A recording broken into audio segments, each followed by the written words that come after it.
Python আলাদা করে কেন তোমার করতে হইলো? ভাই ডিগ্রি লাগবে কি লাগবে না এটা অনেক পরের সিদ্ধান্ত, তুমি আমাকে কোশ্চেন করতে পারো। টাইমটাকে প্রপারলি ইউটিলাইজ করতে পারে না, আন্ডাররেটেড ভাবা হয়। চাকরির ক্ষেত্রে কিভাবে হেল্প করছে? জাপান থেকে সহযোগিতা আসছে বা কানাডা থেকে সহযোগিতা আসছে, মানে সিঙ্গাপুর কানাডাতে তো লোকজন নাই। এডুকেশন সিস্টেম চেঞ্জ করাটা মুখের কথা না। দেন আমি মোটামুটি আমার ল্যাকিংস গুলো ধরতে পারলাম। অনলাইনে তোমাকে ডিসিপ্লিন কেমনে করলো? লেগে থেকে যে কোনো কাজ করাই অনেক প্যারা, হিউজ পরিমাণ অপরচুনিটি আছে। প্যারা খাইছো, বাইরে থেকে ঘুরছো, লুপের মধ্যে পড়ে গেছো। ফ্যামিলি থেকে আমার সাজেস্ট করছে ওয়েব ডেভেলপমেন্টের সাবজেক্ট ছিল, ডাটা স্ট্রাকচারের সাবজেক্ট ছিল। কোনো জায়গাতে ভালো করবো না, কি হইলো এই দেশে তো সবই সমস্যা। সপ্তাহে 7 দিনে চিল করে, কিভাবে এই টাইমটাকে ম্যানেজ করবো? এই টাইপের জিনিসপত্রের সাথে ইন্টারেস্ট ছিল। একটা জিনিস শেখার কথা চিন্তা ভাবনা করতেছি।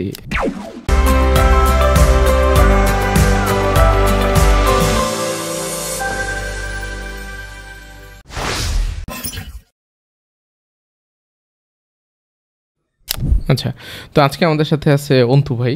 অন্তু ভাইয়ের শর্ট ইন্ট্রোডাকশন হচ্ছে, অন্তু ভাই ডিপ্লোমা পাস করছে মাত্র ফেনীতে একটা প্রাইভেট পলিটেকনিক ইনস্টিটিউশন থেকে কম্পিউটার সায়েন্সে।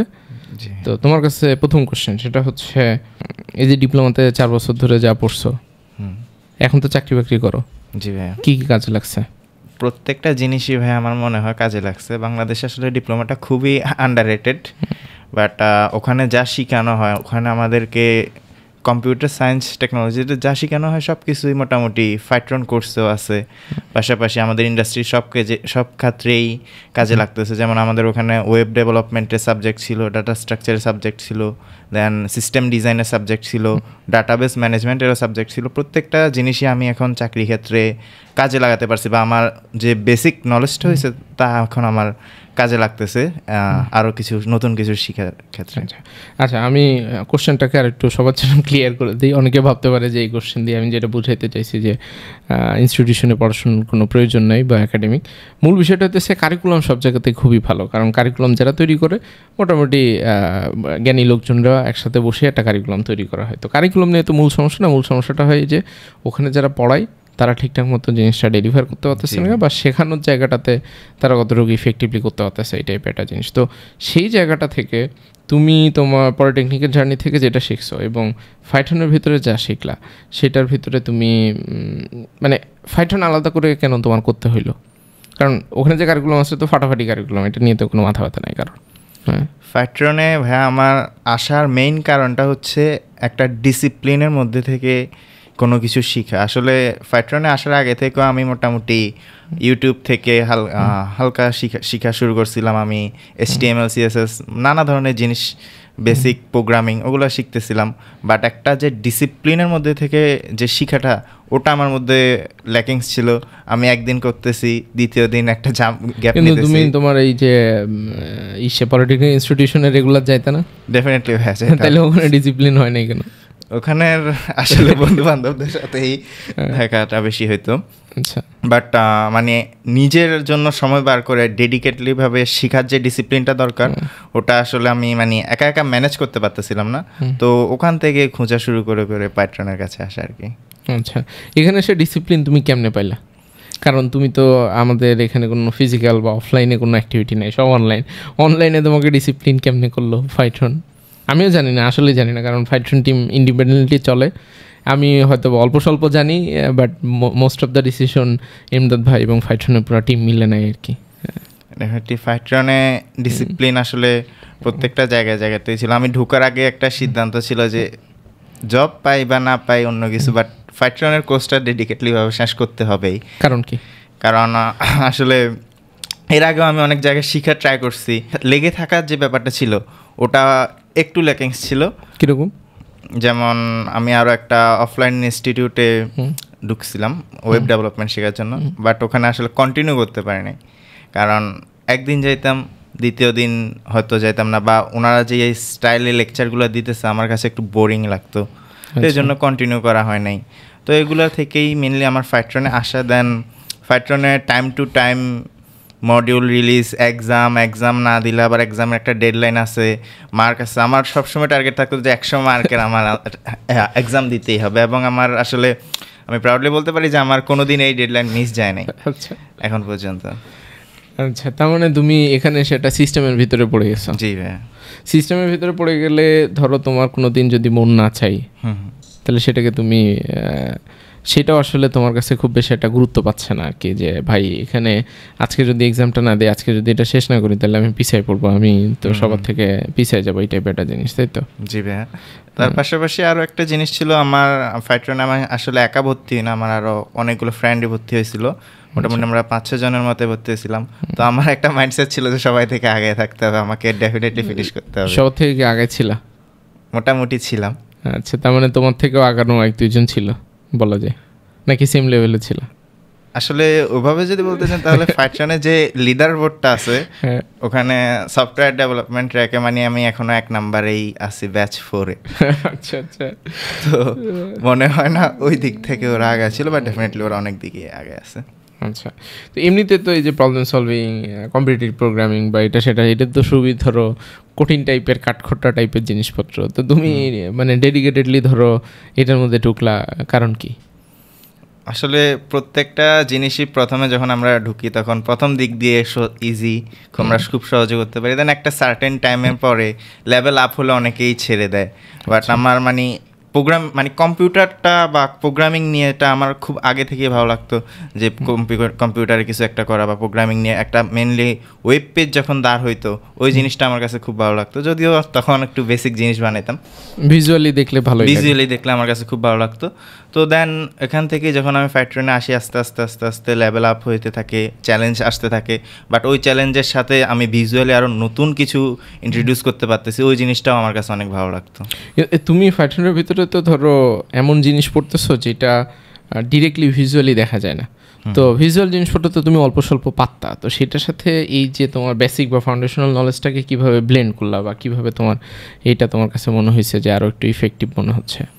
ফাইট্রনের প্রথম 6 মাস আমাদের ডাটা স্ট্রাকচার অ্যান্ড অ্যালগরিদমের মধ্যে দিয়ে গেছে, তো ওই টাইমের মধ্যে আমি যা শিখছি ওটা আসলে আমার ওয়েব ডেভেলপমেন্টের মানে সফটওয়্যার ট্র্যাকে যখন আমি সফটওয়্যার ট্র্যাকে আসছিলাম, তো আমি সফটওয়্যার ট্র্যাকে আসার পর ওই জার্নিটাকে আরও স্মুথ করে দিছে। আমার নানা জিনিস আমার কল্পনা করতে বা কম্পিউট করতে, যে এই জিনিসটার পরে এটা হবে, এই স্ট্রাকচারটা আমরা হয়তো ইউজ করতে পারি, ডাটাবেসের ডিজাইনটা এভাবে হবে, ওই জিনিসটার ক্ষেত্রে আমাকে ডাটা স্ট্রাকচার অ্যান্ড অ্যালগরিদম হিউজভাবে হেল্প করছে। আচ্ছা, তার মানে কাইন্ড অফ এই যে ডেটা স্ট্রাকচার বা অ্যালগরিদমের মতো জিনিসপত্র কেউ যখন পারে তখন তার চিন্তা ভাবনা করার ক্যাপাসিটি অনেকখানি ইমপ্রুভ করে, এবং সে পরবর্তীতে ওয়েবের লাইনে যাক, অ্যাপের লাইনে যাক বা যে লাইনে যাক, সেটা তার জন্য অনেক বেশি ইফেক্টিভ একটা জিনিস হয়। বাট 6 মাস ধরে তো ধরো লেগে থেকে যে কোনো কাজ করাই অনেক প্যারা, তার উপরে আবার প্রবলেম সলভিং ধরো আরও প্যারা, তাই এইটা তুমি কেমনে করলা? কোনো সময় কি বাদটার দাও নেই, বা পুরো 6 মাসের জার্নিটা নিয়ে যদি একটু ডিটেলে আমাদের সাথে গল্প শেয়ার করো? তার শুরুতে তুমি একটা কাজ করতে পারো, যে ওভারঅল একটা তো হইতেছে যে ডিপ্লোমাতে পড়ছো, তো ডিপ্লোমাতে ভর্তি হওয়ার আগেই কি তোমার এই যে প্রোগ্রামিং বা এই টাইপের জিনিসপত্রের সাথে ইন্টারেস্ট ছিল, বা এই লাইনের মধ্যে কেমনে ঢুকলা, অ্যান্ড দেন তুমি 6 মাসের জার্নিতে যেতে পারো? ডিপ্লোমাতে ঢুকার আগে ভাই আমার কম্পিউটারও ছিল না, তো কোনো কিছুর সাথে এই লেনদেন ছিল না। দেন ডিপ্লোমাতে ঢুকার পরে আমার প্রথম ল্যাপটপ কিনা হয়। এত কিছু রেখে ডিপ্লোমাতে কম্পিউটারই কেন চুজ করলা? কম্পিউটারে আসলে আগে থেকেই মানে ছোট থেকেই আমার বাসায় আমার মামা বা আমার ভাইদের যারা ছিল তাদের কম্পিউটার ওদের থাকতো, আমার কাছে জিনিসটা ভালো লাগতো, মাঝে মধ্যে গেম খেলতাম, তো তার মধ্যে থেকে একটা ফ্যাসিনেশন ছিল। পাশাপাশি মনে করেন কম্পিউটারের খুঁটিনাটি যেসব জিনিস, যেমন নানা ধরনের জিনিস, ওগুলো এক্সপ্লোর করতে অনেক ভালো লাগতো। তো তার মধ্যে থেকে একটা ছিল যে হয়তো কম্পিউটারই যাইতে হবে পাশাপাশি। বাট আমার ফ্যামিলি থেকে আমার সাজেস্ট করছে সিভিলে যাইতে, বলে কম্পিউটারে যাই কী করবি, কম্পিউটারে সরকারি চাকরি আছে, কোনো চাকরি আছে, সিভিলে যা সিভিল ইলেকট্রিক এগুলোতে যেতে। হ্যাঁ, সিভিল অ্যান্ড ইলেকট্রিকের ক্ষেত্রে তো হিউজ পরিমাণ অপরচুনিটি আছে, বাট কম্পিউটার তুলনামূলক সরকারি চাকরি একটু কম। তাহলে তুমি কি এখন লস করছো বলে মনে হয় তোমার? না ভাইয়া, ডেফিনেটলি আমি যে টার্গেট নিয়ে আসছিলাম ওটা তো ফুলফিল হয়েছে। এখন তুমি যে প্রোগ্রামিংয়ে তোমার 6 মাসের জার্নি বলো, যেটা কোনো প্যারা খাইছো কিনা বা কোনো ঘটনা ঘটছে? ডেফিনেটলি ভাইয়া অনেক প্যারাই খাইতে হয়েছে। কীরকম? যেমন প্রথমে আমাদের শুরু হয়েছিল সি দিয়ে, তো ওটা মোটামুটি স্মুথ গেছে। দেন ইন্ট্রোডিউস হলো ডাটা স্ট্রাকচার, তো ডাটা স্ট্রাকচারে মোটামুটি যে লেকচারগুলো আসতো ভালো লাগতো। দেন যখন একটা পার্ট ছিল প্রবলেম সলভিং, প্র্যাকটিস ডেটা আমাদের প্রবলেমের লিস্ট দিয়ে দিত, ওগুলো সলভ করতে হইতো, সাবমিট করতে হইতো। তো ওই ক্ষেত্রে দেখা যেত প্রথম কয়েকটা পারতেছি, বাট যখন লেভেল ডিফিকাল্ট হতো, মাথা কাজ করতেছে না, কোনোভাবেই মিলে না, নানা ধরনের জিনিস, তো ওগুলা ক্ষেত্রে অনেক প্যারা খাইতে হয়েছে। মাঝে মধ্যে মনে করেন প্রচুর হিউজ একটা টাইম গেছে, যে একটা টাইম নিয়ে বসছি 2 ঘন্টা 3 ঘন্টার মধ্যে আমি শেষ করে দেবো, বাট আমি 2 ঘন্টার মধ্যে হয়তো মাত্র 2টা করতে পারছি, আমার দেয়া ছিল 5-6টা। প্যারা লাগতো, বাট তারপরও হেঁটে উঠে আসতাম, গল্প টল্প করতাম, দেন মাইন্ড ফ্রেশ হলে আবার শুরু করতাম, দেন আবার প্যারা লাগলে আবার সেটা রিপিট করতাম। এভাবেই মোটামুটি জার্নিটা গেছে আর কি। মানে প্যারা খাইছো, বাইরে থেকে ঘুরছো, এটা ওই যে লুপের মধ্যে পড়ে গেছো। জি ভাই, লুপ থেকে বের হয়ে যেতে মন চায় নাই কখনো? মন তো অনেক চাইছে, অনেক সময় যখন কোনোভাবেই কোনো প্রবলেম সলভ হইতো না তখন মন চাইছে, বাট তখন মন চাইলেও আমি কি করতাম, এবার কোনো কিছু না পারলে দেন যাইতাম হচ্ছে সাপোর্ট সেশনে, যাই ওখান থেকে হিন্ট নিয়ে আবার শুরু করা ট্রাই করতাম। মোটামুটি সাপোর্ট সেশনটা তোমার জন্য কি কোনোভাবে হেল্পফুল মনে হয় কিনা, বা বিশেষ করে যারা একদম বিগিনার লেভেল আছে তাদের জন্য কতটুকু হেল্পফুল মনে হয় তোমার জন্য, তোমার কাছে? আমার মনে হয় সাপোর্ট সিস্টেমটা ফাইট্রনের ওয়ান অফ দ্য ম্যাগনিফিসেন্ট মানে কোর ফিচার, যেটা ওরা আমাদেরকে খুবই ভালো জিনিস প্রোভাইড করছে। তো সাপোর্ট সিস্টেমটা আমার প্রত্যেকটা পর্যায়ে কাজে লাগছে। আমি অনেক সময় আমার এক্সাম আসলে আমি পিছিয়ে যেতাম না, বাট মেনলি গাইডলাইন দরকার হতো। দেন আমি অসুস্থ হয়ে গেলে ওখান থেকে গাইডলাইন নিতাম। পাশাপাশি কোনো প্রবলেম, সেটা টেকনিক্যাল হোক বা মেন্টাল হোক, সব কিছুই ওনারা সাপোর্ট দিছে। এটা আমার মনে হয় একটা লার্নিং পাথের জন্য খুবই গুরুত্বপূর্ণ। আমি জাস্ট ছোটো করে একটা জিনিস অ্যাড করি, সেটা হচ্ছে 6 মাসের মতো একটা সময়, খুবই বড় একটা টাইম ফ্রেম। সেখানে মানুষের জীবনে অনেক অনেক ঘটনা ঘটে। ধরো এক হতেছে যে আমরা ইউনিভার্সিটি বা কলেজে ঠিকঠাক মতো পড়াশোনা করি না, সো পরীক্ষার আগের দিন রাতে আমাদের অনেক পড়াশোনার প্রেশার থাকে, বা 1 সপ্তাহ আগে আমাদের মাথায় আসে যে পরীক্ষা আছে 1 সপ্তাহ পরে, এখন পড়তে হবে। অ্যান্ড সেই পড়াশোনা হয়তো বা ঠিকঠাক মতো সবসময় করা হয়ে ওঠে না। অ্যান্ড পরবর্তীতে ওই অজুহাতে অনেক সময় আমরা একটা জিনিস শিখতেছিলাম, সেই শেখার জায়গাটাতে একটা ব্রেক পড়ে। ব্রেক পড়ার পরে এটা যে একবার ব্রেক পড়লে এটা আবার ফ্লোতে আসা ধরো খুবই একটা জটিল বিষয় হয়। তো এটা ছাড়াও আসলে একটা মূল যে কোশ্চেনটা, সেটা হচ্ছে তুমি পলিটেকনিকে পড়ছো, পরীক্ষা তো দিতেই হয়েছে, এমন না যে পরীক্ষা না দিয়ে পাস করাই দিচ্ছে বা এই টাইপের একটা জিনিস। সেটার মধ্যে আবার ফাইটনের মতো একটা জিনিস, যেটাতে ধরো তোমার ডেইলি 5 থেকে 6 ঘন্টার মতো একটা টাইম দিতে হয়। তো তুমি তোমার পার্সোনাল টাইমটাকে কীভাবে ওভারঅল ম্যানেজ করছো? এমন তো না যে তুমি তোমার পলিটেকনিক একদম বাদ দিয়ে দিছিলা, নাকি বাদ দিয়ে দিছিলা? না ভাই, ডেফিনেটলি আমি প্রতিদিনই ক্লাস করতাম, ওখানেও আমার একাডেমিক রেজাল্টও মোটামুটি ভালোই। আচ্ছা, তো আমি টাইমটাকে আসলে ফাইট্রনের জন্য একটা টাইম স্লট আমি আলাদাভাবে অ্যালোকেট করে রাখতাম, যে এই টাইমে আমাকে ফাইট্রনে করতেই হবে। আমার অন্য যে কাজই থাকুক, যে ইম্পর্টেন্ট বলতে মাঝে মধ্যে ইমার্জেন্সি কাজ তো আসে যে, ওটা ছাড়াও মানে ওই টাইমটা কোনোভাবেই নষ্ট করা যাবে না বা টাইম পাস করা যাবে না, ওই জিনিসটা আমি অ্যালোকেট করে রাখতাম। অ্যান্ড ওই টাইম আমার জন্য একদম ফিক্সড ছিল। দেন ওই টাইমে আমি করতাম, করে হচ্ছে মোটামুটি ওই টাইমের মধ্যেই, টাইম ফ্রেমের মধ্যেই আমার অনেক সময় শেষ হয়ে যেত। যদি মাঝে মধ্যে আমার আরও দেখা যাচ্ছে 1 ঘন্টা 2 ঘন্টা আমার পরে লাগতেছে, তাহলে আমি ওটা পরের দিন অ্যাড করে নিতাম বা পরের দিন কভার আপ করে নিতাম আর কি। তো এইখানে আমি একটু জাতির উদ্দেশ্যে একটা জিনিস বলতে চাই। অনেকে তোমরা মনে করো যে একটা জিনিস শেখার কথা চিন্তা ভাবনা করতেছি, সেখানে 5-6 ঘন্টা ডেইলি টাইম দিব, আবার ইউনিভার্সিটি আছে, আবার কলেজ আছে, বা এটা সেটা আছে, কিভাবে এই টাইমটাকে ম্যানেজ করবো বা ব্যালেন্স করবো। ক্ষেত্র বিশেষে অবশ্যই পাবলিক ইউনিভার্সিটিগুলোতে একটু ডিফিকাল্টিস হইতেই পারে, কারণ সেখানে ক্লাসটা সকাল থেকে শুরু হয়ে ক্ষেত্র বিশেষে বিকাল পর্যন্ত, তারপরেও মাঝখানে কিন্তু গ্যাপে গুপে টাইম কম বেশি থাকে। এখন বিষয় যে জায়গাটাতে হয়, যারা চিন্তা করো যে এই ইউনিভার্সিটি তারপরে পলিটেকনিক ইনস্টিটিউশনে পরীক্ষা দিয়ে কুল পায় না, আবার নতুন একটা জিনিস শিখবো কখন বা এই টাইপের একটা বিষয়, আমার তাদের উদ্দেশ্যে তোমাদেরকে এটা রিকোয়েস্ট করবো যে তোমরা একটু ঠান্ডাভাবে একটু চিন্তা ভাবনা করো। কারণ যে আসলে ভালো করে, সে ধরো এক্সামে মোটামুটি ভালো করে, আবার সে অন্য একটা জিনিস শেখার ক্ষেত্রে বা কোনো একটা ডিফারেন্ট জায়গাতে সে যদি তার টাইমটা ইনভেস্ট করে ভালো একটা জায়গাতে, সেখানেও সে কিন্তু রিজনেবলি ভালো করে। মূল বিষয় হচ্ছে যে তুমি একটা জায়গাতে ফোকাসড হয়ে টাইম দিতেছো না, তুমি লাইফে অনেক কিছু করতে চাও, একসাথে 8টা-10টা জিনিস শেখার কথা চিন্তা করো, অথবা 2 দিন এটা করো, 3 দিন ওটা করো, 4 দিন এটা করো, তো তুমি তো কোনো জায়গাতে ভালো করবে না, এটা একটা ন্যাচারালি বোঝা যায় আর কি, ঠিক আছে? সো এটা প্যাটার্নটা এরকম। কিন্তু তুমি যদি মনে করো যে তুমি পড়াশোনা শেষ করবে, এটা সেটা করে তারপরে যে তুমি আবার চাকরি বাকরির প্রিপারেশন নিবে, তারপর দেখবে চাকরি বাকরির প্রিপারেশন নিতে আবার 3-4 বছর সময় চলে গেছে, এরপরে তুমি চিন্তা করবো ভাই কী হইলো, এই দেশের তো সবই সমস্যা, এই দেশের এডুকেশন সিস্টেম ভালো না, এটা না ভালো না, এটা না সেটা না, এবং এই কমপ্লেন করতে করতে দেখা যাবে আরও 1 বছর সময় চলে গেছে। কিন্তু আসল যে তোমার প্রবলেমটা সলভ করার দরকার ছিল, সেই প্রবলেমটাই তুমি সলভ করো না। তোমার কি মনে হয়? জি ভাইয়া, ডেফিনেটলি আমারও অনেকটা এরকমই মনে হয়। অনেকেই মানে টাইমটাকে প্রপারলি ইউটিলাইজ করতে পারে না বা একটা প্রপার ডিসিপ্লিনের মধ্যে থাকতে পারে না, এই জন্যই মেনলি অনেক সময় নানা জিনিসের সমস্যা পড়তে হয়, যে এখানেও টাইম দিতে পারতেছি না, অন্য একটা হবিতেও টাইম দিতে পারতেছি না। বাট টাইমটাকে যদি প্রপারলি ইউটিলাইজ করা যায় এবং একটা ডিসিপ্লিনের মেনলি একটা ডিসিপ্লিনের মধ্যে থাকা যায়, তাহলে আমার মনে হয় সব জায়গাতেই ভালো করা সম্ভব। আমি জাস্ট একটা ছোটো জিনিস অ্যাড করতে চাই এটার সাথে, মানে এই ডিসিপ্লিন বা এই টাইপের মানে ভারী ভারী শব্দ বললে অনেকে চিন্তা করে যে এটা খুব একটা সিরিয়াস জিনিস, এটা তো সবাইকে দিয়ে হবে না, আমি তো খুব কুল চিল, আমি তো এত ডিসিপ্লিন না। তো আমার তাদের উদ্দেশ্যে একটাই কথা, সেটা হচ্ছে ভাই তুমি যদি তোমার ক্লাসের পড়াশোনাগুলো ঠিকঠাক মতো বুঝে শুনে, আমি ধরে নিলাম যে তোমার টিচার ভালো পড়ায় না, বুঝে নিলাম, তো তুমি ইউটিউব আছে তোমার কাছে ইন্টারনেট আছে, সেখানে শত শত ভিডিও আছে, সেটা থেকে যদি তুমি কনসেপ্টটা ক্লিয়ার করো, তুমি যা শর্ট সিলেবাস যে স্যার কয়টা প্রশ্ন দাগায় দিছে, কয়টা বলছে, সেটা বাদ দিয়ে তুমি যদি সবগুলো কম বেশি প্র্যাকটিস করো, তাহলে কিন্তু তোমার ডিফারেন্ট একটা জায়গাতে শিখতে যাওয়ারও প্রয়োজন হবে না যে তুমি আরেক জায়গায় যে শিখবা বা এই টাইপের একটা জিনিসপত্র।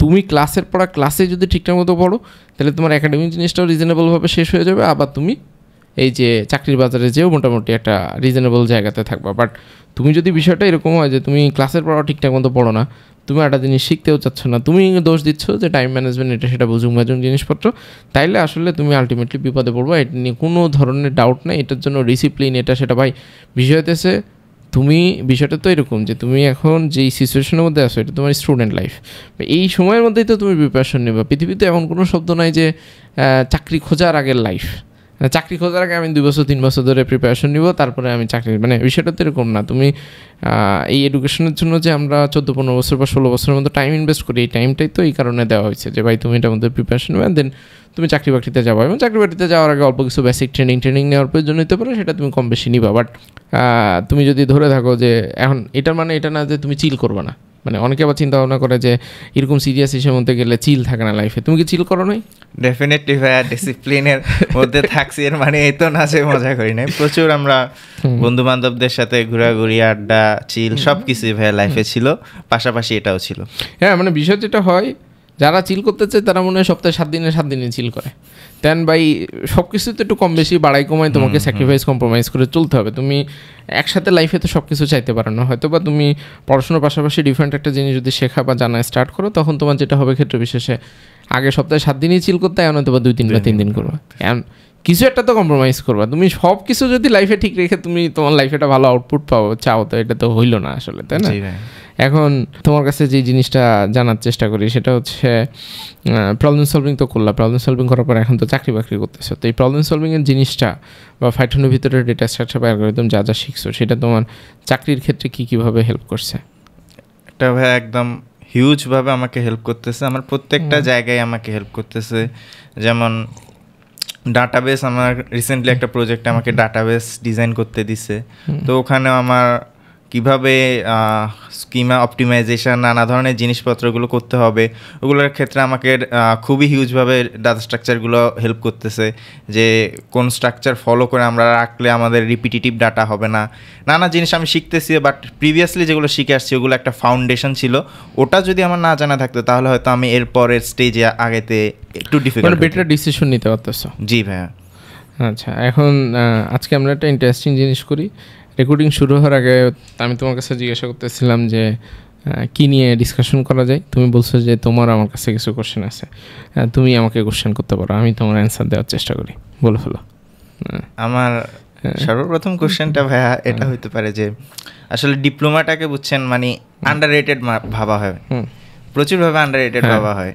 অনেকে মনে করে মানে আপনার যারা এসএসসি শেষ করছে হয়তো অত ভালো স্টুডেন্ট না, এই জন্য ডিপ্লোমাতে আসছে, এই ধারণাটা তো আসলে ততটা ঠিক না।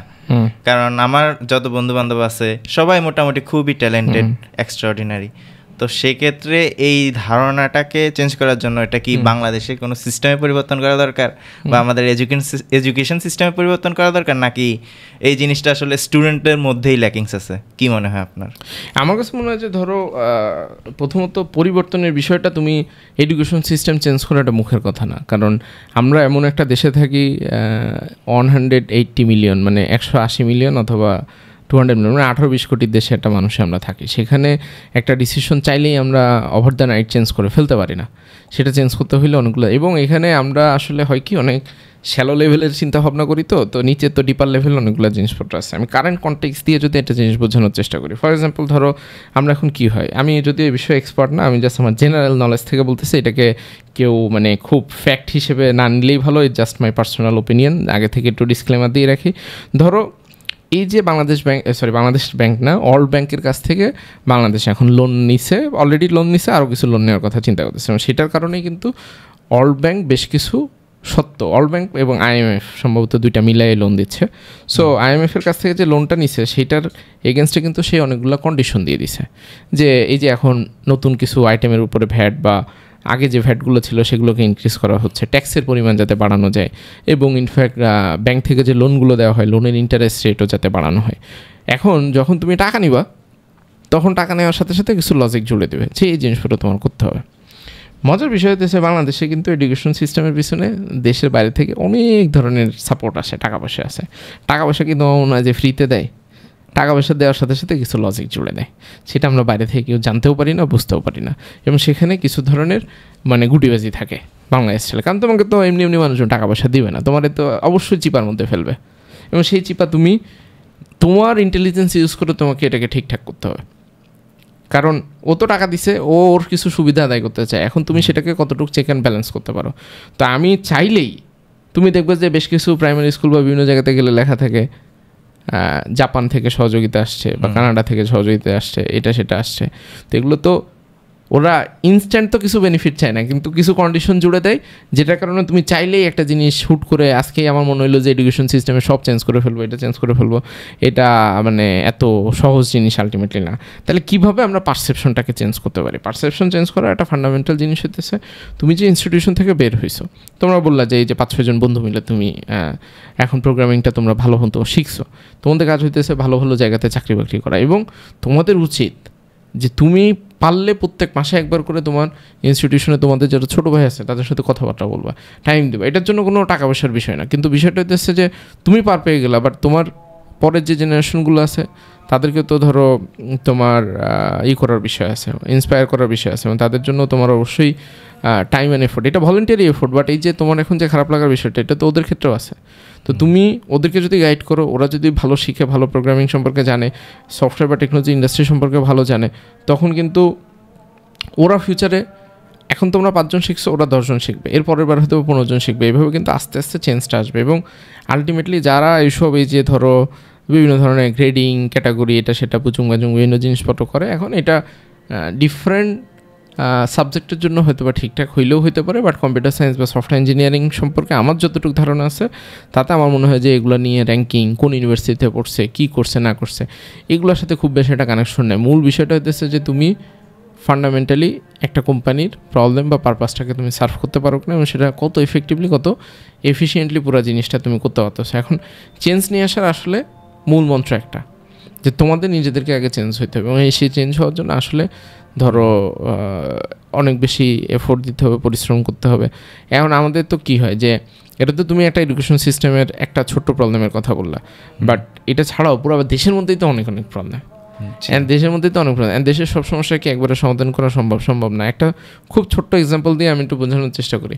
আমরা যখন পাসপোর্ট অফিসে যাই, কোনো একটা সরকারি অফিসে যাই, এবং ইনফ্যাক্ট যে কোনো একটা আমরা প্রাইভেট ডক্টরের চেম্বারে যখন যাই, আমরা কিন্তু খুব বিরক্ত হয়ে যাই লাইনে দাঁড়ানোর জন্য, কিন্তু আসলে কিন্তু আমাদের বিরক্ত হওয়া উচিত না। কারণ তুমি যদি খেয়াল করে দেখো যে তোমার আব্বার ভাই বোন কতজন ছিল, এবং তার আগে তোমাদের বংশ কতজন ছিল। আমি খেয়াল করে দেখছি যে আমার ধরো আব্বার ভাই বোন ছিল 9 জন, এই 9 জন থেকে আরও কত মানুষজন বেরিয়েছে, এবং তাদের আগে আমার দাদার কত ভাই বোন ছিল, কারণ একটা সময় পর্যন্ত তো মানুষের ফ্যামিলি অনেক বড় ছিল। ক্ষেত্র বিশেষে তুমি যদি ক্যালকুলেশন করো, তোমার 3-4 জেনারেশন মিলাই দেখবে যে 1000 লোক হয়ে গেছে। তা আমরা এত ঘনবসতিপূর্ণ একটা জায়গাতে আমি থাকি, সেখানে তো ভাই এই প্যারাটা আমাদেরকে নিতে হবে। এটা তো আমি চাইলে এটাকে সিঙ্গাপুর কানাডা বানাই ফেলতে হবে, কারণ সিঙ্গাপুর কানাডাতে তো লোকজন নাই। তুমি একটা জিনিস বুঝতে পারতেছো না যে একটা কান্ট্রিতে লোকজনই নাই, তো সেখানে লাইন কোত্থেকে আসবে? সেখানে তো লাইন আসা কোনো ওই ডাক্তার ওই সিস্টেম সব তুমি বাংলাদেশে নিয়ে আসো, স্টিল এখানে তোমার লাইনে দাঁড়াতে হবে, কারণ এখানে মানুষ বেশি। এই মানুষগুলোকে তুমি ফেলে দিতে পারবা না, কারণ এগুলো তো আমাদেরই আত্মীয় স্বজন, আমাদের ভাই বোন, পাড়া প্রতিবেশী, সবার সাথে আমরা টু সাম এক্সটেন্ট সামহাও আমরা কানেক্টেড। তো এটা তো ফেলে দেওয়ার কোনো উপায় নেই। তো এই কারণে আমার কাছে মনে হয় যে দেশ পরিবর্তন হবে কখন, পলিসি চেঞ্জ করলে দেশ পরিবর্তন হবে না, পলিসি বা পেনাল্টি থাকলে কিছুটা হয়তো পরিবর্তন হবে, বাট আমরা আমাদের নিজেদের জায়গা থেকে আমাদের সবারই কম বেশি রেসপন্সিবিলিটি আছে, সেটা যদি আমরা প্রপারলি পালন করি তাহলে চেঞ্জ হবে। নাইলে ধরো ওই পলিসির আশায় বসে থাকলে, পলিসি তো আছে, ধরো গভর্নমেন্টের পলিসি আছে না যে ট্যাক্স দিতে হবে, তখন সবাই কি ট্যাক্স দেয়, এর ভিতরে দেখো ফাঁক ফোকর বের করে চুরি ফাঁকি বিভিন্ন ধরনের জিনিসপত্র কিন্তু মানুষজন করে। আবার এই যে ধরো রাস্তায় বেরোইলে হেলমেট পরতে হবে, জরিমানা কিন্তু আছে, স্টিল সবাই কি মানে না। অ্যান্ড কিছু মানুষ এখানে খারাপ লোকজন আছে, কিছু লোক দেখা যায় ঘুষ দেয়, অ্যান্ড কিছু লোক ঘুষ কোত্থেকে দেয়, তুমি দোষ করো এই কারণেই তো তুমি ঘুষ দেওয়ার একটা মানে সিচুয়েশন তৈরি হয়। তুমি যদি হেলমেট পরে, তুমি যদি মোটামুটি তোমার কাগজপত্র সব ঠিকঠাক থাকে, আমার যতটুকু মনে পড়ে ক্ষেত্র বিশেষে ধরো তোমার কাছ থেকে তো ঘুষ চাওয়ার আসলে কোনো সুযোগ নেই। আর যদি চাই তাহলে তুমি তোমার ইনস্ট্যান্ট সেখানে চ্যালেঞ্জ করা উচিত, আর এটা তো এরকম প্রতিবাদ করা উচিত। তোমার তো বিষয়টা এরকম না যে তোমাকে ধরো সিপার মধ্যে নিয়ে যায়, এটা তো একটা পাবলিক প্লেসে পুরো জিনিসটা ঘটে। তো তুমি সেভাবে যদি করো এবং প্রথমে একজন কথা বললে তারপরে আরও 8-10জন কথা বলার সাহস তৈরি হয় বাইরে কোনটা জিনিস। তো এটাই মানে তোমার অ্যান্সার আমি লম্বা করে দিছি, বাট তুমি সন্তুষ্ট হয়েছো কিনা, না হইলে আমি একটু ডিফারেন্টভাবে বলার চেষ্টা করব। ডেফিনেটলি ভাইয়া, আপনার আনসার অনেক কিছুই আসছে। হ্যাঁ, পরের কোশ্চেন বলো। আরেকটা কোশ্চেন আমি করতে চাই, সেটা হচ্ছে আমরা যে সেক্টরে আছি, সফটওয়্যার ইঞ্জিনিয়ারিং বা টেকনোলজি রিলেটেড যে সেক্টরটাতে আছি, এটা যাদের তেমন একটা নলেজ নেই তারা অনেকে বলে কম্পিউটার, মানে বর্তমান ক্ষেত্রে এটা অনেক সময় বেশি হয়। আপনার দেখতেছি এই সেক্টরটাতে বা এই সেক্টরটাতে চাকরি করার জন্য যে সিএসসি পড়ে আসতেই হবে বা সিএসসি রিলেটেড সাবজেক্ট পড়ে আসতেই হবে এরকম কোনো বাধ্যবাধকতা নাই। যেমন আমার একজন কলিগ আছে, সেই ইলেকট্রিক্যাল ইঞ্জিনিয়ার। তো এই ক্ষেত্রে কি কম্পিউটার ইঞ্জিনিয়ার সাবজেক্টটা যারা চুজ করতে চায় বা করার ইচ্ছা আছে, ওদেরকে আপনি কী সাজেশন দিতে চান? ভাই, ডিগ্রি লাগবে কি লাগবে না এটা অনেক পরের সিদ্ধান্ত, বুঝছো। আমার কাছে মনে হয় যে তুমি সবার শুরুতে আগে তুমি চিন্তা ভাবনা করতে পারো যে তুমি কোন দিকে যাবা। তুমি যদি সফটওয়্যার ইঞ্জিনিয়ার হতে চাও, ডেভেলপার হতে চাও, সেটার জন্য তুমি মার্কেট রিসার্চ করবো যে মার্কেটে এখন কী কী জিনিসের ডিমান্ড আছে, কোন জিনিসটা শিখলে তোমার জন্য কাজে লাগবে কোনটা, এবং এটার জন্য অহরহ মানে রিসোর্স আসলে ইন্টারনেট বা ইউটিউবের মধ্যে আছে। সেটা যদি না পাও, ক্ষেত্রে বিশেষে তুমি কোনো বড়ো ভাই ছোটো ভাই যে যেখানে আছে তার কাছ থেকে জানার বা বোঝার চেষ্টা করো যে এটা আদৌ আমার জন্য কতটুকু ইফেক্টিভ হবে বা কী হবে। ডিগ্রি লাগবে কি লাগবে না সেটা অনেক পরের বিষয় হচ্ছে তুমি এই যে বললা যে তোমাদের যে কারিকুলামটা আছে, ডিপ্লোমার কারিকুলামটা তো খুবই চমৎকার, কিন্তু ওখানে যেসব টিচার বা যারা আছে তারা হয়তো বা সব কিছু তোমাকে প্রপারলি শেখাইতে পারতেছে না, তাদেরও লিমিটেশন আছে, তাদেরও হয়তো বা ট্রেনিংয়ের জায়গাতে ঘাপলা আছে। তাইলে তুমি চেষ্টা করো যে তোমার কাছে তো তুমি অলরেডি চিটশিট তো পেয়ে গেছো যে কী কী শিখতে হবে, তো তুমি সেগুলো ইন্টারনেট থেকে ইউটিউব থেকে নিজে নিজে শেখার চেষ্টা করো। যদি নিজে শিখতে না পারো তাহলে খুঁজে বের করো এমন কোনো একটা জায়গা যেখান থেকে তুমি এই জিনিসটা ডিসিপ্লিন ওয়েতে তুমি একটা জার্নি তুমি শেষ করতে পারবা। সেটা যদি শেষ করতে পারো অ্যান্ড দেন তুমি তোমার নিজের মতো করে তুমি প্রবলেম সলভিং স্টার্ট করতে পারো, বা ডিফারেন্ট যদি ওয়েব ডেভেলপমেন্টে যেতে চাও, ব্যাড ডেভেলপমেন্টে যেতে চাও, ওটা সম্পর্কে একটা দুইটা শিখো, 2-3টা প্রজেক্ট তুমি তৈরি করে ফেলো, যেটা করে তুমি দেখাইতে পারবা পোর্টফোলিও বা কী অবস্থা বা কী জিনিস। বিষয় হচ্ছে তুমি পৃথিবীর সেরা ইউনিভার্সিটিতে কম্পিউটার সায়েন্সে যদি ভর্তি হয়ে তুমি যদি নিজে না শিখো, নিজে যদি না পড়ো, ক্লাসরুমে যেয়ে যদি মনোযোগ না দাও, কাজ লাগবে না। তুমি সেটা হার্ভার্ড ইউনিভার্সিটিতে যাও আর স্ট্যানফোর্ডে যাও, ওই ডিগ্রি কিন্তু কোনো কাজে আসবে না। মূল বিষয় হতেছে কম্পিউটার সায়েন্স পড়ো না পড়ো ডাজেন্ট ম্যাটার, বিষয় হতেছে আগে তোমাকে এই চোখ কান খোলা রেখে জিনিসপত্র সম্পর্কে জানতে হবে এবং হুট করে জাম্প করা যাবে না। এবং নন সিএসসি থেকে যারা আসে ক্ষেত্র বিশেষে তারা যদি কোনো একটা ভালো কোম্পানি বা কোনো জায়গাতে কাজ করে, আমি দেখছি তারা আসলে ভালো করার চেষ্টা করে। কারণ হইতেছে এর মানে এটা না যে সিএসসির লোকজনদেরকে আমি খুব মানে করতেছি আর কি, মানে তোমরা এই যে কথায় কথায় ট্রিগার হওয়া জিনিসটা ভালো জিনিস না আর কি। মূল বিষয় হচ্ছে আগে জিনিসটা বোঝার চেষ্টা করো। যারা নন সিএসসি থেকে আসে আমি ক্ষেত্র বিশেষে দেখছি যে তারা অনেক বেশি ইনসিকিউরিটির ভিতরে থাকে, তারা চিন্তা করে আমি কি এটা পারবো, আমার দিয়ে হবে না। এই ইনসিকিউরিটিটা তাদেরকে লাইফে অনেক দূর পর্যন্ত আগায় নিয়ে যায়। কেন? কারণ ওই ইনসিকিউরিটির কারণে সে অনেক কিছু শেখার চেষ্টা করে, বোঝার চেষ্টা করে। আর যে সিএসসিতে পড়েছে চিন্তা আমার তো একটা সার্টিফিকেট আছে, এটা দিয়ে আমি পৃথিবী জয় করে ফেলবো, ওটা সে ধরো মানে কিছুই করে না, সে 30 দিনে মাসে হয়তো বা 10টা প্রবলেমে সলভ করে না, সে আবার সিএসসি ইঞ্জিনিয়ার হয়ে গেছে। তো জিনিসটা তো ধরো খুবই কমপ্লিকেটেড একটা ঘটনা ঘটলো। এখন সবাইকে প্রবলেম সলভ করতে হবে, সবাইকে এই লাইনে আসতে হবে, বিষয়টা এরকম না। কিছু মানুষ রিসার্চ করবে, কিছু মানুষ রিসার্চ করে বিদেশে হায়ার স্টাডি পড়তে যাবে, কোনো সমস্যা নেই, মানে যার যেটা, বাট কিছু একটা করো। মানে এই যে ডিগ্রিতে যাবো কি যাবো না, কারো যদি পড়ার সামর্থ্য থাকে বা থাকে সে অবশ্যই পড়বে, কিন্তু পড়াটা জাস্ট একটা সার্টিফিকেটের জন্য না হয়, সে যেন ক্লাসরুমে লিমিটেশন থাকতে পারে, এটা মাথায় নিয়ে সে এটাতে ঢুকবে।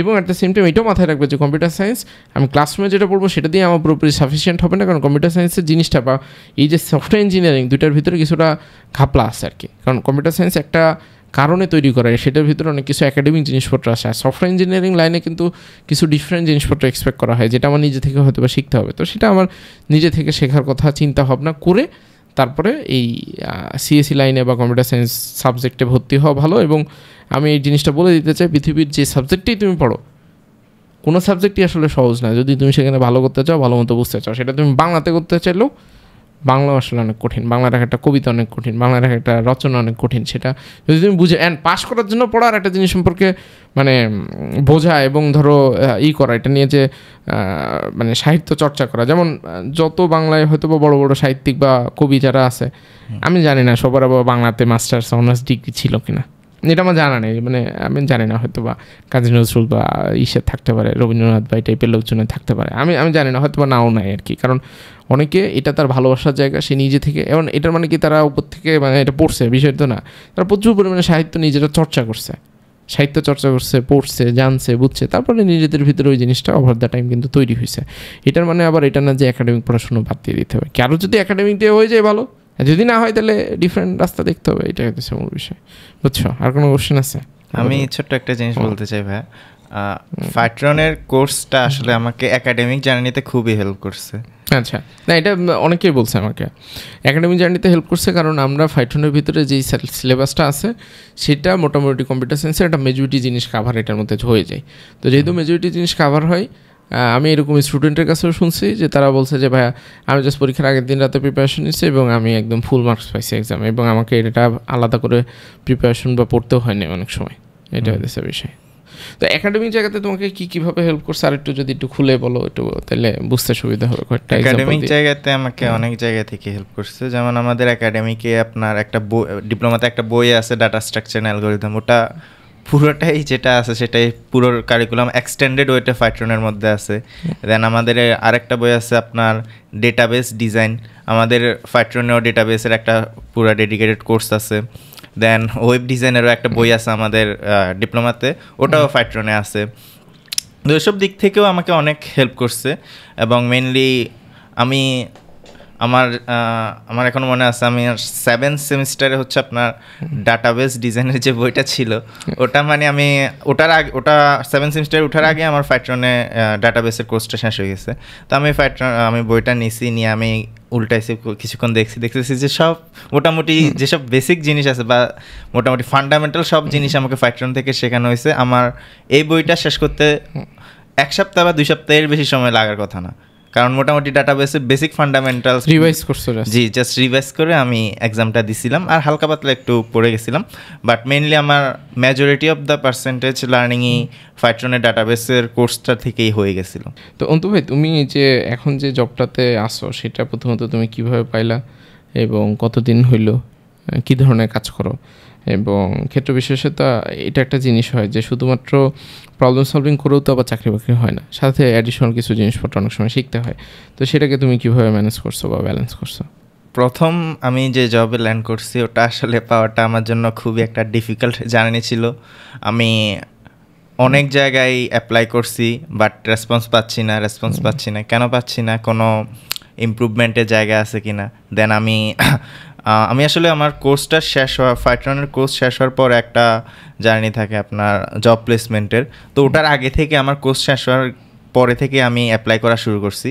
বাট আমি প্রপার ওয়েতে অ্যাপ্লাই কীভাবে একজন এইচআরকে অ্যাপ্রোচ করে, দেন একটা প্রফেশনাল রেজিউমে কীভাবে তৈরি করতে হয়, একটা প্রজেক্টে কী জিনিস আসলে থাকা দরকার, যেটা আপনার রেজিউমের মধ্যে ওই প্রজেক্টে রাখতে হলে কী জিনিস থাকা দরকার, দেন কী জিনিসগুলো মেনশন করা দরকার, ট্রিক্স নানা ধরনের জিনিস, ইমেল রাইটিং, এগুলো সম্পর্কে আমার নলেজ ছিল না। তারপর আমি অ্যাপ্লাই করা চালাই গেছি। দেন যখন আমি ফাইট্রনের জব প্লেসমেন্টের সুযোগ পেলাম এবং ওখান থেকে কন্টিনিউ করতে থাকলাম, দেন আমি মোটামুটি আমার ল্যাকিংসগুলো ধরতে পারলাম যে হ্যাঁ, আমি তো এই জিনিসগুলো এই ওয়েতে করতেছিলাম, দেন হয় নাই। দেন ওগুলো আস্তে আস্তে জব প্লেসমেন্টের একটা পর্যায়ে শেষ হওয়ার পর মোটামুটি আমি যখন আবার অ্যাপ্লাই করা শুরু করি, তখন আমি মোটামুটি 3-4টা কোম্পানি থেকেই ইন্টারভিউ কল পাই এবং 2-3টা কোম্পানিতে আমি ইন্টারভিউ দিই, অ্যান্ড দেন লাস্টলি এই কোম্পানিতে এসে জয়েন করি আর কি।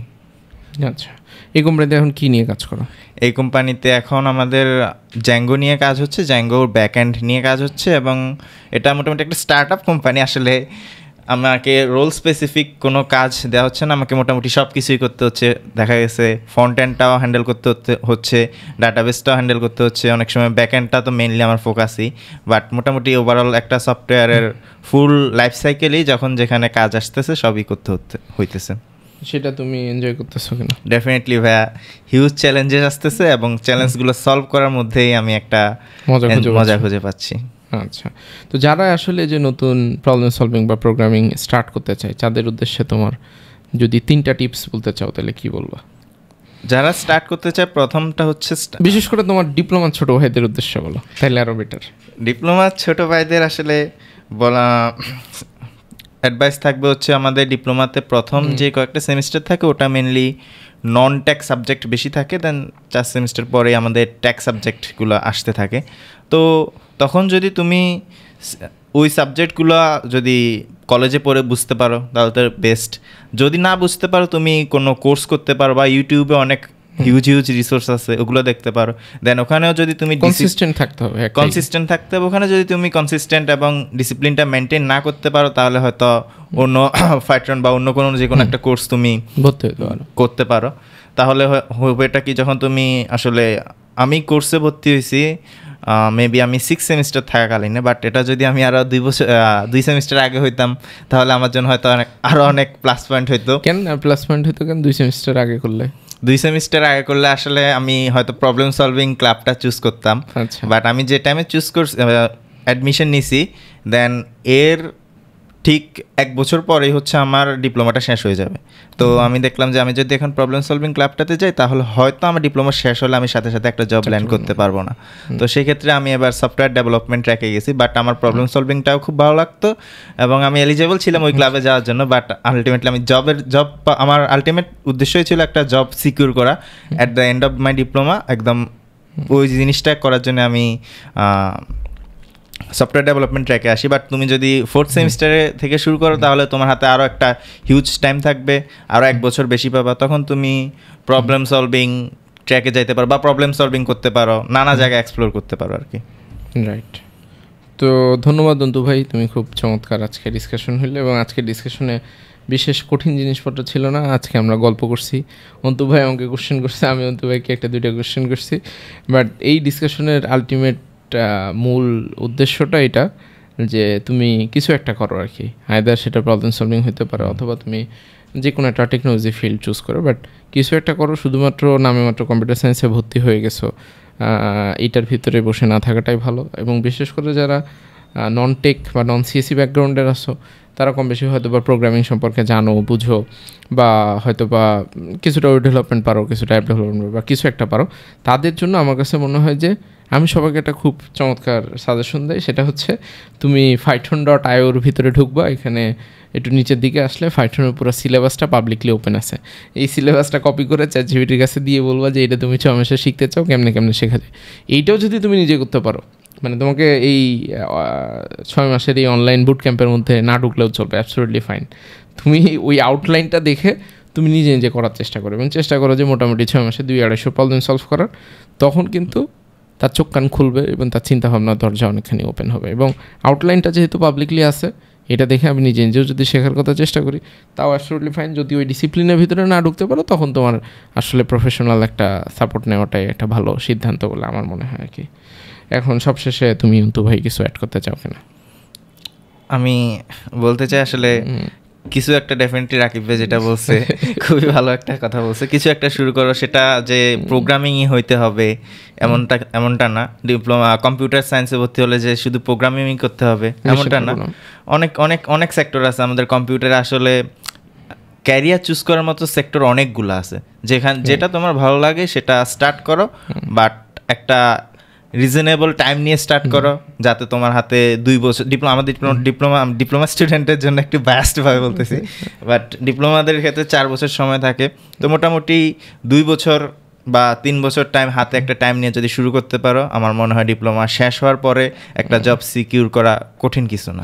সেটা এমন কিছু একটা করা বলতে আমি যেটা বোঝাইতে চাইছি যে তুমি সফটওয়্যার ইঞ্জিনিয়ার বা এটাই হইতে হবে বিষয়টা এরকম না। তুমি চাইলে মানে যেই কথাটা মানুষজন হাসি ঠাট্টার ছলে বলে যে কম্পিউটারের স্টুডেন্ট তুমি কি কম্পিউটারটা ঠিক করতে পারো কিনা, সেটাও যদি তুমি ঠিক করতে পারো অ্যাবসলিউটলি ফাইন। সেটা দিয়ে তুমি চাইলে দোকান করতে পারো, তুমি চাইলে একটা ব্যবসা শুরু করতে পারো। মানুষের কিন্তু কম্পিউটার নষ্ট হয়, হেভিলি নষ্ট হয়, রেগুলার নষ্ট হয়। সেই কম্পিউটারগুলো কেউ না কেউ তো ঠিক করে।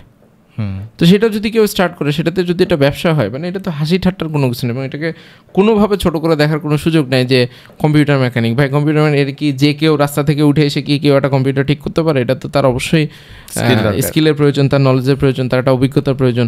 এবং সেটা যদি সে সৎ পথে কাউকে কষ্ট না দিয়ে, কাউকে না ঠকায় যদি এটা কাজ করতে পারে, অ্যাবসলিউটলি সেটা তার করা উচিত। সবাইকে সফটওয়্যার ইঞ্জিনিয়ার হইতে হবে, প্রবলেম সলভার হয়ে যেতে হবে, বিষয়টা এরকম না। তুমি কম্পিউটার ঠিক করার দোকান দিতে পারো, তুমি দরকার হলে কম্পিউটারের একটা দোকানই দিয়ে দিতে পারো। বাংলাদেশে অনেক বড় বড় নামি দামি এখন কম্পিউটারের ব্র্যান্ড আছে, যাদের পুরো বাংলাদেশে ব্রাঞ্চ আছে এবং তারা কোটি কোটি টাকার ট্রানজ্যাকশন করে। তো তুমি যদি সেটা করতে পারো, এটা তো আসলে আমি কোনো খারাপ জিনিসপত্র দেখি না, বাট কিছু একটা শুরু করা উচিত। কারণ এই 4টা বছর সময় এখানে অনেক গ্যাপে গুপে ফাঁকা টাইম থাকে, যেই সময়টাকে আসলে কাজে লাগানোর সুযোগ আছে।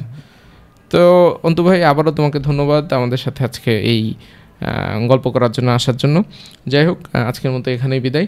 তোমরা ওভারঅল ডিসকাশনটা থেকে কী কী শিখছো, বিশেষ করে তোমরা যারা ডিপ্লোমার স্টুডেন্ট আছো, তারা 3টা পয়েন্ট আকারে কমেন্টের ভিতরে জানাই দিতে পারো। তোমাদের ভিতর থেকে একজন সেরা কমেন্টকারী বা কমেন্টের ডিপনেস বা কত ভালোভাবে তুমি পুরো জিনিসটা দেখে বোঝার চেষ্টা করছো, সেটার উপর ডিপেন্ড করে মোটামুটি একজনকে পুরস্কার দেওয়ার ব্যবস্থা করা হবে। সেটা এই এপিসোড রিলিজ হওয়ার 7 দিনের ভিতরে যারা কমেন্ট করছে তাদের ভিতর থেকে ফাইন্ড আউট করে চুজ করা হবে। সেই 7 দিনের ভিতরেও যদি তুমি কমেন্ট না করো, তুমি পরবর্তীতে যদি এই ভিডিওটা দেখো, আমার কাছে মনে হয় যে অ্যাবসলিউটলি ফাইন, তুমি কমেন্টে 3টা জিনিস লিখতে পারো। এটা তোমার নিজের জন্য অনেক ভালো জিনিস হবে, কারণ তুমি নিজে একটা জিনিস দেখলা, এই যে আধা ঘন্টা 45 মিনিট ধরে একটা জিনিসের পিছনে টাইম স্পেন্ড করলা, সেটা থেকে তুমি কী জানলা, কী শিখলা, সেটা যদি কোনো একটা জায়গাতে নোটের অবস্থাতে রাখা যায়, সেটা তোমার জন্য, তোমার জীবন, তোমার লাইফের জন্য আমার কাছে মনে হয় যে খুব ভালো একটা জিনিস হতে পারে। তোমাদের সবার জন্য নতুন বছরের শুভকামনা থাকলো। আশা করি তোমাদের সবার 2025 খুব ভালো যাবে এবং সুন্দর হইতে যাবে। অ্যাটলিস্ট যারা কম্পিউটার সায়েন্সের আসছো, তারা যাতে 2025-এ মিনিমাম 100টা প্রবলেম সলভ করতে পারো, এই শুভকামনা তোমাদের উদ্দেশ্যে থাকলো। বিদায়, আল্লাহ হাফেজ।